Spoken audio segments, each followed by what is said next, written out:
to The Hypnotist, the show that gives you inside access to cutting-edge hypnosis with real clients facing genuine issues. Brought to you by the hypnotherapist demanded by celebrities, CEOs, and even royalty, Adam Cox. These recordings took place live from Adam's clinic in London's world-famous Harley Street. So, get yourself comfortable and enjoy today's episode of The Hypnotist.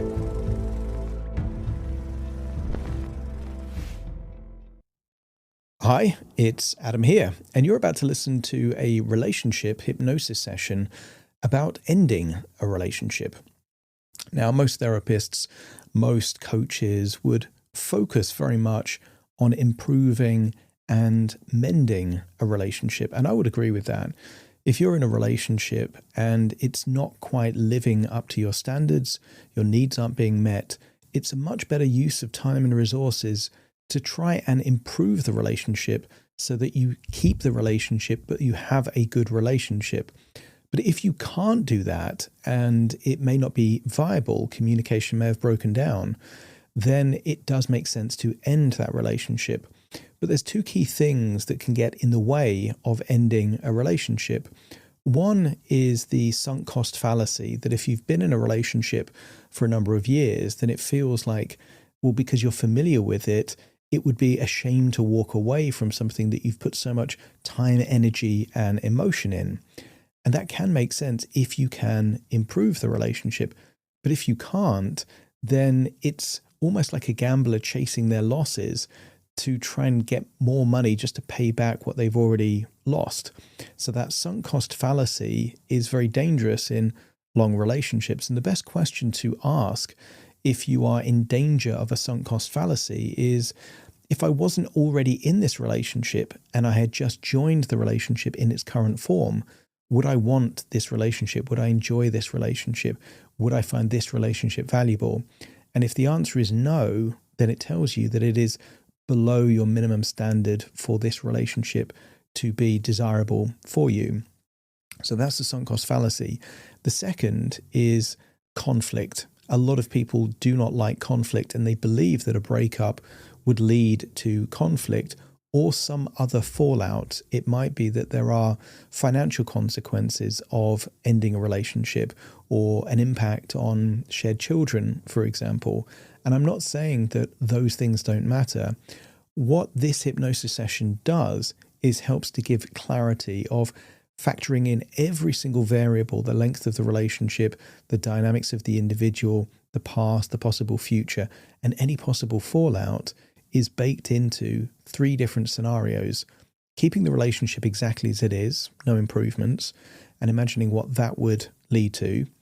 Having a relationship that can be mended, can be improved to the level that you're actually happy with. And then the third element of clarity in this hypnosis session is exploring a relationship where you end the relationship and you move forward on your own. Now, this is not about encouraging you to end a relationship. It's about aiming to give you a sense of clarity based on your subjective evaluation of those three different futures. And if you believe it's the right thing to do, then to feel like it's unlocking a certain level of courage so that you can do the difficult thing if you believe it's the right thing to do. So if you can resonate with this, you might get some value. Now, the original client was in a long relationship. They used to travel a lot. They had, let's say, got to a point where the original things that attracted them to the relationship really just weren't there anymore. And they wanted to consider either getting that relationship back to where it would be valuable or imagining a future where they had their own cottage and were doing their own things on their own time. It's unlikely that's going to be your specific experience. So when you hear anything that doesn't quite fit your reality, ignore those suggestions and replace it with whatever is relevant for you, so that even though this session that was created for someone else can still be valuable and useful for you. For now, though, find a quiet, comfortable place where you're not going to be distracted or disturbed. Relax and enjoy the session.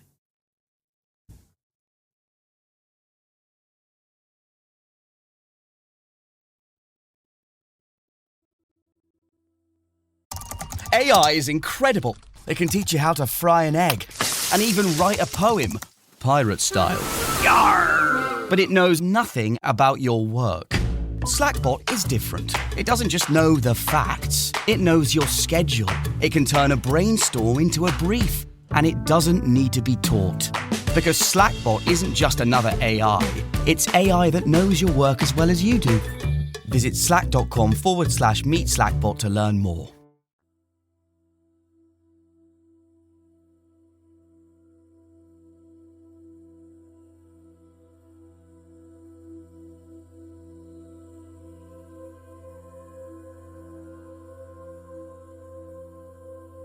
Take a deep breath in. And as you breathe in that feeling of tranquility, serenity, relaxation. And as you exhale, allow yourself to release any frustrations, any anger, any tension. Just give permission to release. And feel like it's leaving your body on that outward breath. A wise man once said that holding on to anger or resentment is like drinking poison and secretly hoping that the other person gets sick. And I want you to get a feeling that any anger, any resentment, any frustrations are not for you to hold on to. And when you release them, you empower yourself to think cleanly, clearly, to assess what is now necessary for you to continue life as it is. As you breathe in, imagine breathing in a wonderful feeling of clarity, not motivation, but clarity. Because when you see things for what they actually are, decisions become easier.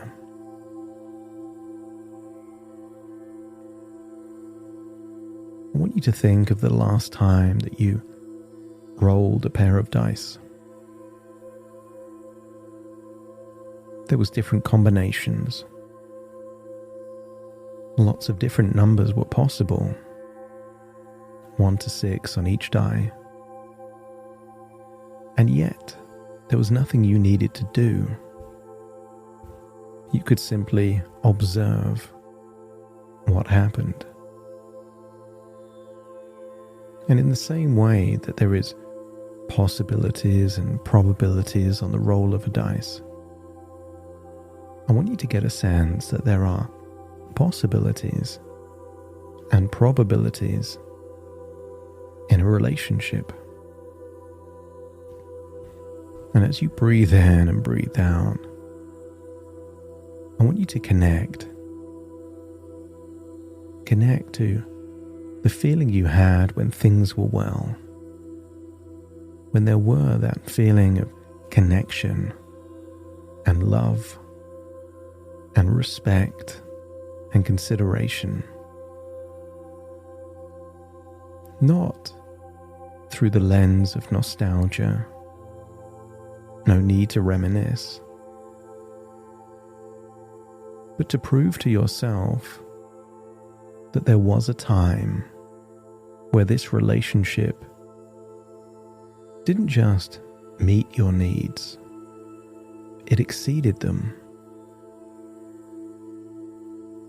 And therefore, for a period of time, this relationship worked for you and worked for your partner. And I want you to get a sense that sometimes things change subtly. In the same way that it's difficult to see a tree grow. If you see that tree every day, But if you only see the tree once or twice a year, you notice the changes. I want you to become aware of that law of familiarity. That when you see someone every day, subtle shifts happen gradually over time. In the same way that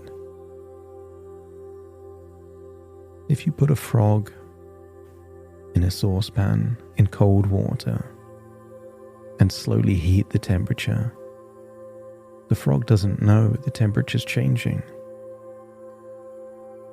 It doesn't attempt to leave the water even when it's boiling,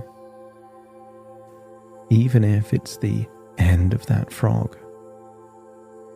And that's the danger of slow, incremental, subtle shifts that make something gradually worse. So as you breathe in and breathe out, I want you to imagine condensing 25 years into what feels like 25 memories. What's the most intense or profound memory in that first year that you were together? What emotions come up when you think of that memory? And then think of 2 or 3 years later. Maybe it was adventure and travel, new experiences and connection.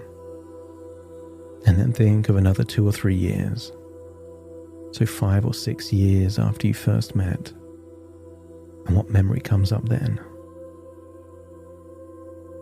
And as you think in those 3-year increments, you get to see a pattern forming.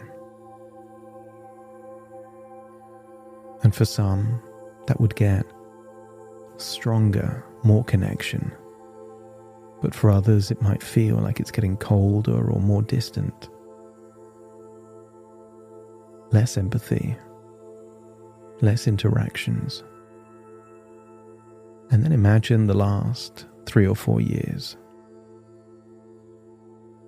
And ask yourself the question that if the last 3 or 4 years were the first 3 or 4 years, would it have even lasted 3 or 4 years? As you breathe in and breathe out, I want you to imagine what it would feel like to imagine a cinema with 3 screens. How unusual would that be? A cinema with 3 different screens. And maybe they curve around you. Or maybe the cinema's just very big and they are side by side by side. As we explore 3 different futures, I want you to imagine on the screen all the way on the left. This is a future where nothing changes. And some people believe that anything you don't change, you choose. That's why things continuing become a choice. And I want you to imagine the next 5 or 10 years. If things remain on the same trajectory, what level of connection is there? How much laughter, conversations? How much interest or value? I want you to see the good, the bad, and the ugly. No elaborations, no embellishments. See it for what your unconscious believes it would be. 5 or 10 more years of the trajectory you're currently on. But imagine seeing it like you're seeing a movie on a screen. You're not in your own body, you're just witnessing. Because sometimes, in the same way that when you see a friend or a family member making choices in their life, it seems obvious what to do. But it's harder when you're living it. So as you imagine seeing yourself like an actor on a screen, what would you be shouting at the screen hoping that character does? Just allow that movie to continue to the natural end of that movie, even if it's beyond 10 years. What is the end of that story? And then imagine looking at the middle screen. And I want you to imagine,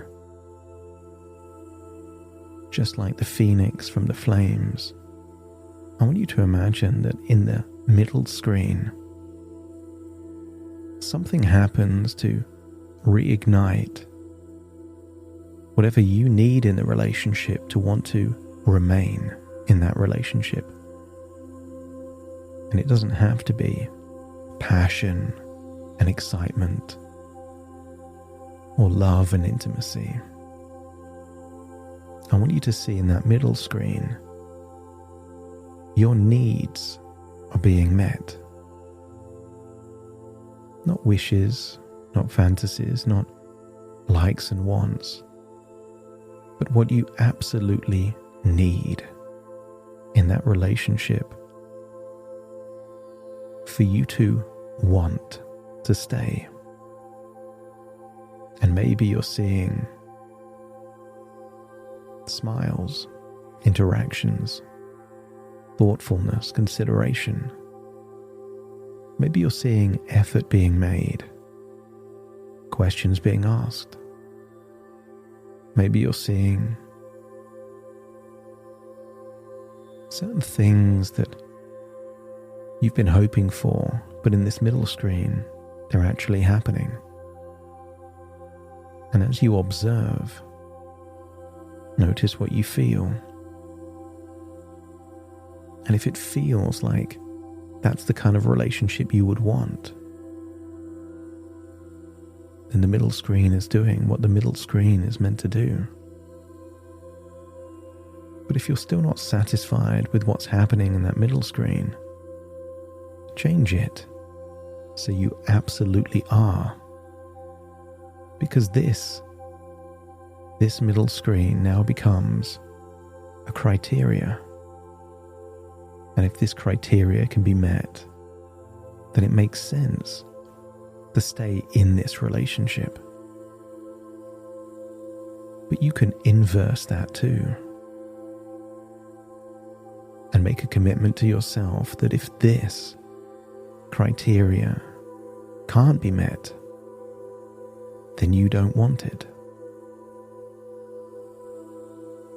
Which brings us on to that screen on the right. And I want you to see the beginning of this movie. See yourself bringing the relationship to an end. Maybe that's in a conversation. Maybe bags are already packed. Maybe it's through a long handwritten letter. And maybe that conversation is in the place where you live, or perhaps while traveling. But I want you to see that you instigate the end. Perhaps you're doing what someone else is afraid to do, what someone else has been leading you towards all this time. This is the version of you that accepts the reality for what it is and acts accordingly. No need to figure out intentions, motivations. No need to hold on to a dream or a hope that things will change.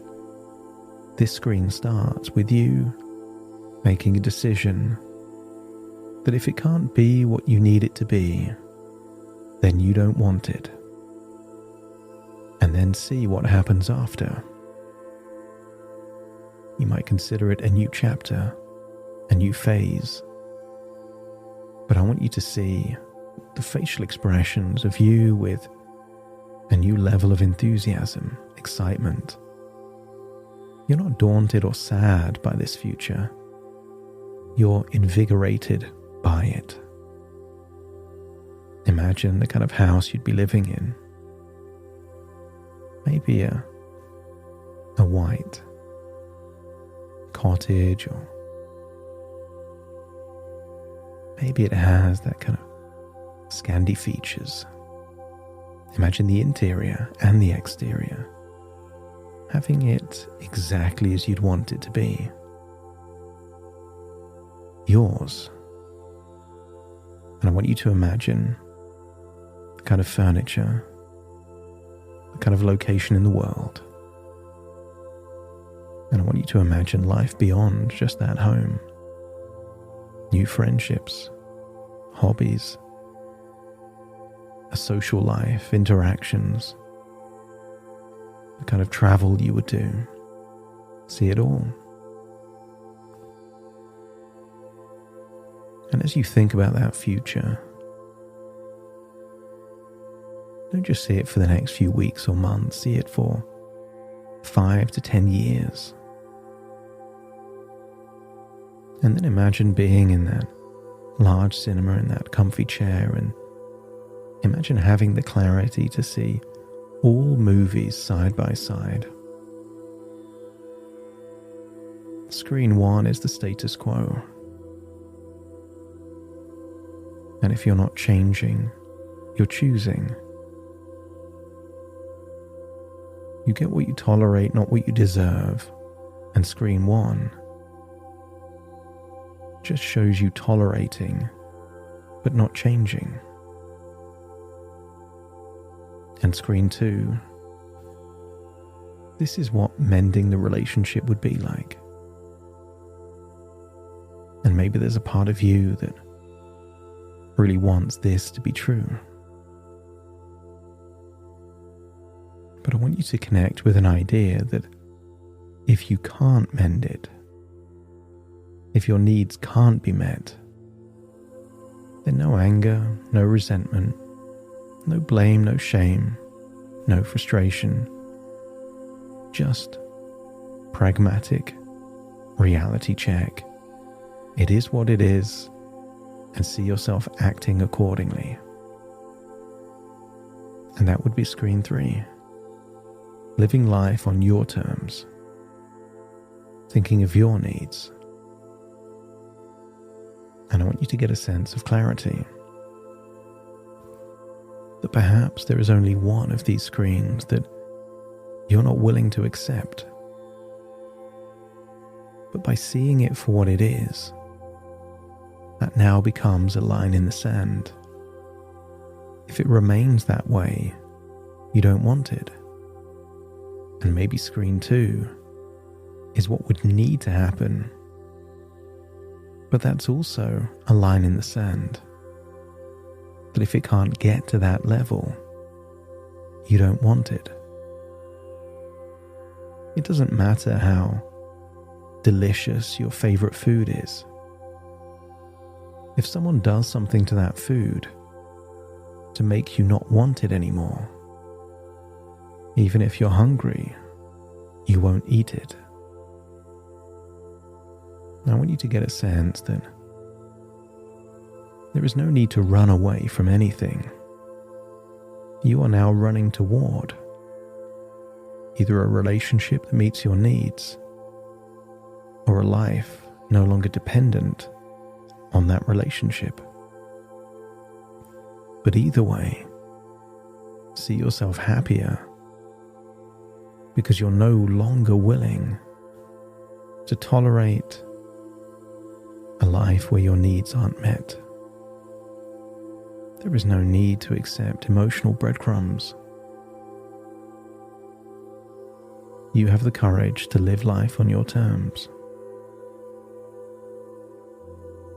As you leave that cinema, you leave with a sense of absolute clarity, knowing what it would take to leave to stay, and what life would be like beyond.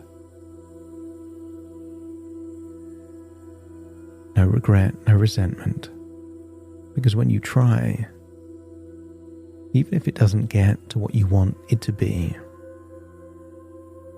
you know you did everything you could, and that's enough to move forward without needing to run away.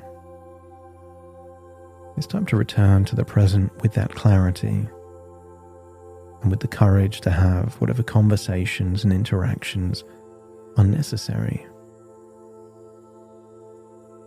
to allow you to make decisions based on reality, not based on hope or wishful thinking. So as you start to float back to the here and the now, take a deep breath in through your nose and out through your nose. Just wiggle your fingers and wiggle your toes. Connect and calibrate into the here and the now. As I now count from 1 to 10 to awaken you. Starting to count. 1, 2, 3, waking up. 4, 5, 6, more alert. 7, 8, open your eyes, open your eyes. 9, 10, wide awake, wide awake, wide awake.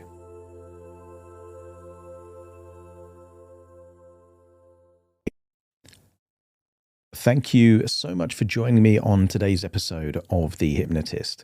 If you've enjoyed this episode or got some value from it, please give it a 5-star rating and review. And maybe you know someone that would also benefit from this particular episode, in which case share the episode with them so they can also get the benefit too. And if you would like to listen to this episode where it's just the hypnosis, so no intro, no outro, no explanation, just the hypnosis and completely ad-free, there will be a link in the description where you can subscribe at a very low cost and only get access to the hypnosis. So if that's of interest, please check that out. Thank you again for being a regular listener of The Hypnotist, and I'll see you again soon for more.